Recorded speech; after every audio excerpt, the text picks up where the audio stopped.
Remembering the last time he failed his daughter, he decides he won't allow this to happen again, and proceeds to break his handcuffs before opening a hole in the cell door with an explosion. He escapes the precinct by jumping through a window and landing near Hong, and as soon as he sees her, he vengefully destroys her car. He gets away by discovering he can use his telekinesis to fly, but after a few miles, he hits a building and falls to the ground. A giant screen that shows the riots reminds him not to give up, so after taking a couple of big leaps that push away the cars on the streets, he takes flight once again. Back in the neighborhood, Rumi and the others all make it to the roof except for Mr. Kim, who is pushed off by the police and is left hanging on the railing of the stairs. The cops start aiming their water cannons at him, causing him to slip and fall, but Sakon arrives just in time and rescues him in midair. He leaves him on the roof of a building far from the area before flying back, ready to help, until he accidentally crashes against a portable building suspended on a crane that the police are using to get more cops on the roof. Sakon bounces off this box and enters the building through a window to find himself surrounded by more officers who attack him with a fire extinguisher to blur his vision. A pile of cops jumps on Sakon and keeps him on the ground, but this is still not enough and his powers easily push them away. Using some furniture to destroy the windows, he flies away, ready for more action. In the meantime, Jung Hyun has managed to reach the roof of a nearby building and he puts down a staircase between both roofs so that his friends can cross over. Unfortunately, it's too late for Rumi, who is captured by the cops in the suspended box. Another group of officers arrives through the normal stairs and starts assaulting the shop owners until Sakon arrives and pushes them all away. Once again, all the cops jump on him together, but they aren't a match for his powers and he easily knocks them out while Jong-hyun helps everyone cross over. After taking care of all the remaining police officers, Sakon uses his powers to push every neighbor to the other roof in one go before going to look for his daughter. The suspended box starts losing stability, but Min tells the cops not to be cowards and stay there to arrest everyone. The crane suddenly hits a building by accident and one of the box suspenders breaks, causing an officer to slip out, only barely saving himself by holding on to the open door. Rumi sees this and tries to help him, first alone, but soon with other cops helping her as her father finally comes over and makes an extra effort with his powers to bring the box over to the roof. When the portable building lands, the shaking makes Rumi fall, but Sakon doesn't hesitate and flies after her, rescuing her right before she hits the ground. After apologizing to her for everything, he leaves her with her friends and asks Shanghai to take good care of her before flying away to meet men. He tells him they've won right before punching him, but afterward he puts up no resistance and turns himself into the police, who waste no time and arrest him. 4 years later, Sakon is released from prison and is picked up by Junghyun, who tells him he's engaged to Rumi. When they drive by the area where her old restaurant used to be, there's nothing but an unoccupied plot. It turns out Taesan's project was not profitable and construction has been delayed. When night falls, they make it to a new restaurant where all their old friends are having dinner and happily receive him with open arms when they see him. His daughter is there too, and Sakon discovers this is Rumi's new business. At her request, he uses his powers to help her serve the beer mugs, as he notices she's chosen the name Superpower Chicken. Make sure to subscribe and turn on notifications so you can watch more videos like this. Thanks for watching. Seo Kaeon looks a bit sad when he sees the restaurant destroyed, but doesn't get involved in the conversation. He just accuses Jung Hyun of only helping Rumi to get in her pants before leaving. On his way home, he remembers the cold way Rumi looked at him and makes an angry gesture with his hand, causing a pile of trash to be thrown back as if he had pushed it. He remembers what he had done with the lighter and rushes back to his apartment, where practicing with the lighter proves his theory. He has telekinetic powers. Soon, he's moving every object on the floor at the same time. Afterward, he goes to visit his fellow guard at the bank and asks him if illusionists make good money. The man tells him of the nightclub down the street where some performers make up to $1 million a night. The next morning, after leaving her mom's body at the cemetery alcoves, Rumi returns with her father and friends to the shopping arcade, where all the shop owners are hiding from the thugs that are camping down the street. They have been around the area a lot, breaking windows, leaving graffiti, and causing scenes. Jung Hyun asks them to be patient while he continues to meet with the prosecutor, but most of them believe the law will be bought by the construction company. While discussing how to protect the place, Mr. Kim and his wife propose to get a bit more violent, perhaps even using Molotov bombs like they've seen other rebels do. The thugs have been violent with them after all, but Jung Hyun thinks that will only make them look worse in the eyes of the public. Sakon interrupts the conversation then to tell everyone this is too dangerous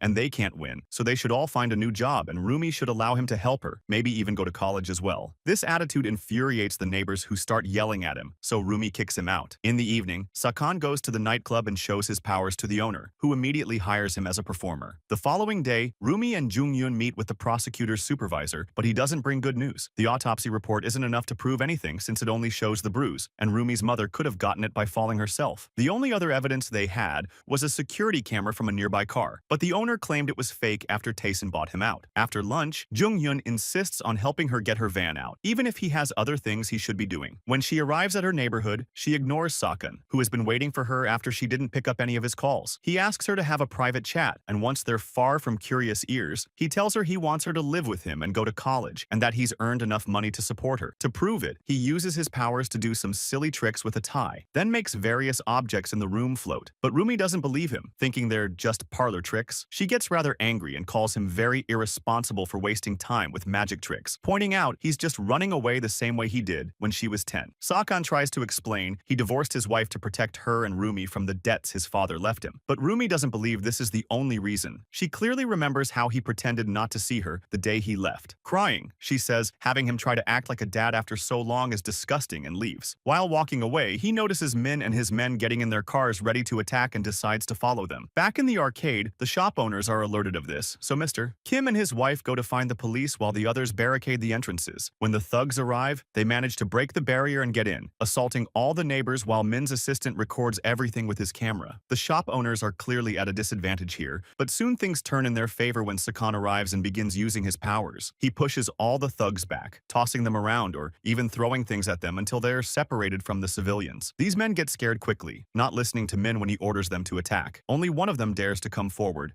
and Sakan twists his arm and makes him float in front of everyone. Mr. Kim returns with the police then, and everyone is taken to the precinct, where both sides start arguing and blaming each other for what happened. The officer isn't happy with all these people making a scene in his office, so he decides to watch the recording and decide from there. The video shows Sakan using his powers, so of course the cop thinks it's all a performance. Without any proper evidence to arrest anyone, he sends them all away. The shop owners show sad expressions at first, but as soon as they are far enough from the precinct, they start laughing and celebrating, having finally won one battle against Min and his men. Hey there, Cinemaster fans! Hope you're ready for some movie magic. Let's dive right in. Today, I will show you a South Korean film titled Psychokinesis. The movie begins in Seoul, South Korea. Shin Rumi runs a very successful fried chicken restaurant at a very young age. She hasn't gone to college because she wants to work to help her mother, who had to make an extra effort after her father abandoned them when she was just a child. Rumi and the owners of the other shops in the neighborhood find themselves in trouble when a mob-run construction company, Taesan, buys the land and plans to demolish all the buildings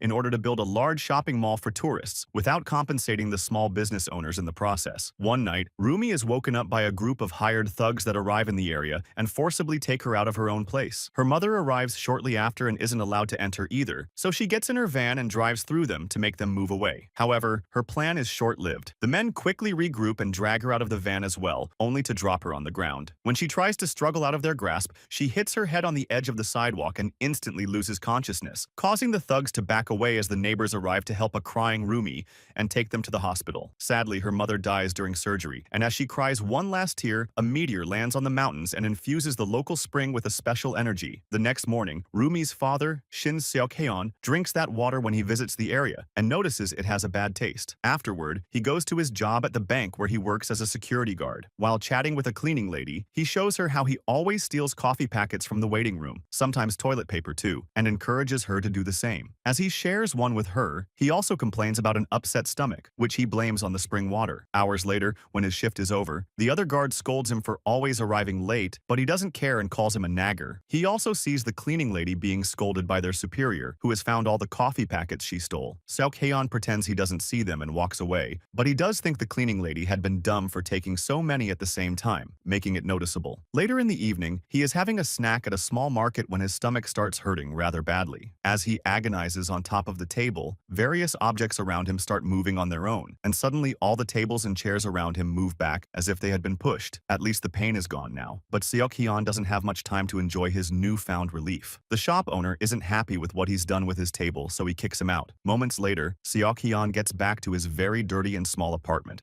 and lies down on the mattress as he puts a cigarette in his mouth. When he reaches out to grab the lighter, it flies directly to his hand, which freaks him out a little. However, he doesn't get to examine the situation much further because he's interrupted by his phone ringing. It's his daughter, letting him know her mother has died. Seok-heon puts on an old suit and goes to the funeral, where he walks past Rumi, not recognizing her at first because he hasn't seen her in years. Their meeting is rather awkward, and they don't get to talk much anyway because the funeral is suddenly crashed by President Min, the man in charge of Tae-san's operations, and his thugs. Rumi calls him out for coming, saying they should only see each other at court, but Min pretends to be upset and stressed, saying her mother died while driving and they shouldn't be blamed for it. Furious, Rumi tries to kick them out, but before things can get violent, violent, her lawyer Kim Jung-hyun cuts in and tells Min this should be decided by the law. Before leaving, Min tries to give her condolence money, but Rumi turns it down. While the neighbors comfort her, Jung-hyun introduces himself to Seok-haeon and takes him around the neighborhood to show him the damage the thugs have done to the local businesses, and they start gaining some hope. Now they have Sakan on their side, even if Rumi doesn't look too amused by the idea of having him around so much. Later in the evening, the thugs that are camping outside the neighborhood see some trash floating around, and they run away when they see their car joining it. It's Sakan, who is using his powers to create an extremely strong barricade around the market to protect the local businesses. When Jung-hyun asks him how he acquired these powers, Sakan says he thinks they were given to him by his ex-wife, so he could be a better father. Then, Jung-hyun tells Rumi that her father had only been against this plan because he doesn't want her to get hurt, and the reason why he gave Rumi a name that means lowly and weak is because of an old tradition that says ghosts would only take kids with noble-sounding names, not because he thought badly of her. Meanwhile, the men that had been camping at the market go back to Min and tell him they want to quit because they're scared, but he doesn't have time for them. He's worried because he's received a call from the company owner, who isn't happy with the lack of progress. The next day, Rumi gives an interview to a small local channel, hoping to get some support from the public, and reluctantly accepts to have lunch with her dad. She tells him he should see a doctor in case these powers are damaging his body, but he promises he is fine. At the same time, Min and his assistant are having lunch with director Hong, the owner of the company, who can go from nice and smiling to absolutely nuts in seconds. After discussing the food, she calls for her own thugs to come in and beat Min up while she records herself on the phone, pretending she doesn't know these violent people and she's also a victim. This is a strategy her legal team provided, so she doesn't get sued later. When they start discussing business, Hong reveals she already knows about Sakan because she saw the video, and Min swears they could easily evict all the shop owners if it wasn't for him. Hong tells him this is something very simple that she'll take care of. Later in the evening, a recording of Sakan using his powers appears on TV, and a so-called expert claims he's using special shockwave weapons given to him by North Korea. 48 hours later, two cops show up by the barricade to arrest Sakan, since his bank employers accuse him of theft. Thinking it's just a misunderstanding that can be cleared up without causing a scene, Sakan agrees to go with them, only to be handcuffed and kept in custody. Rooney calls Jong-hyun to ask for his help, and he promises he will be there soon before picking up another call with even worse news. It's the prosecutor informing him that one of Taeson's employees has turned himself in for killing Rumi's mother. This is all part of Hong's plan. They've paid off one of their men, who was desperate for money, to quickly close the murder case. Then she's ordered Min to close his company and start another under a different name and draw up a new contract to legally demolish the local businesses. Hong uses her connections to gain support from the police, so after Sakan is removed from the equation, a large group of officers arrives at the market led by Min and his thugs. Jung-hyun calls Rumi to tell her all of this and asks her to run away, but Rumi hangs up on him after expressing her wish to fight until the end. Meanwhile, Hong visits Sakan at the precinct to make him an offer. He should work for her and her company, or she'll release a statement that marks him as dangerous to the public. She also jokes about a hidden option 3, being him actually going out there and winning the fight, which she thinks is impossible. Hong says she'll give him some time to think about it before giving him her business card and leaving. With the presence of the press around them, the cops try to advance against the barricade, but Rumi and her friends keep them at bay by using Molotov cocktails. They have no choice but to run away, however, when the police bring over an excavator that they start using to destroy the barricade. While everyone runs, Rumi falls and sees Mr. Kim is stuck under some debris. She goes to him and helps him get out. At the same time, the barricade explodes, pushing them both away from the area. Fortunately, the other riders find them and help them come inside. The police officers manage to break into the market area, and now they've surrounded every entrance. It's almost impossible for Jung-hyun to get in to help. He calls Rumi, who is with the other shop owners at the arcade trying to keep the door closed, and he tells her everyone should escape to the roof or they'll get arrested. All this is being shown on TV, so Sakan learns about it when the cops tune in. They turn the TV off when they see him watching, though, so Sakan uses his powers to take a phone from one of the officers and see what's going on.